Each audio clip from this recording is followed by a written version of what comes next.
नमस्कार, पीताम्बरा ज्योतिष टेरा जेम्स में आप सबका स्वागत है।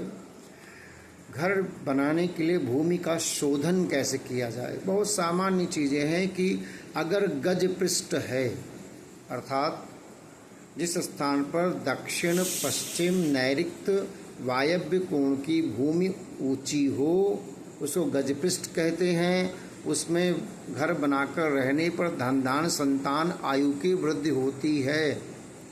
कूर्म पृष्ठ कहते हैं ऐसे भूमि को जिसके मध्य में ऊंचा हो, चारों दिशाओं में झुकाव हो, नीचा हो, कूर्म पृष्ठ कहलाता है। ऐसे स्थान पर वास करने पर नित्य उत्साह बना रहता है, धन धान्य संतान आरोग्य यश प्रतिष्ठा की वृद्धि होती है। दैत्य पृष्ठ किसे कहते हैं? ईशान कोण पूरब अग्नि कोण में उच्च हो और पश्चिम में नीचा हो तो दैत्य पृष्ठ कहलाता है। उसमें वास करने पर हर तरह अशुभ फल होता है।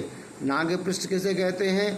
कि जहाँ दक्षिण उत्तर दोनों दिशाओं में ऊंचे हो, बीच में नीचा हो, वो स्थान नाग पृष्ठ कहलाता है।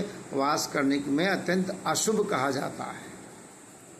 ब्राह्मण भूमि किसे कहते हैं? जहाँ की मिट्टी सफ़ेद रंग की हो, कोमल हो, ब्राह्मण भूमि कहलाती है। ब्राह्मणों के लिए विशेष शुभप्रद है। क्षत्रिय भूमि से कहते हैं मिट्टी लाल देखने में आए, वो क्षत्रिय के लिए शुभ होती है। वैश्य भूमि जिसका वर्ण पीला हो, भूमि वैश्यों के लिए बड़ी उत्तम होती है। शूद्र भूमि जहाँ का मिट्टी काली हो, शूद्र बसने के लिए होती है।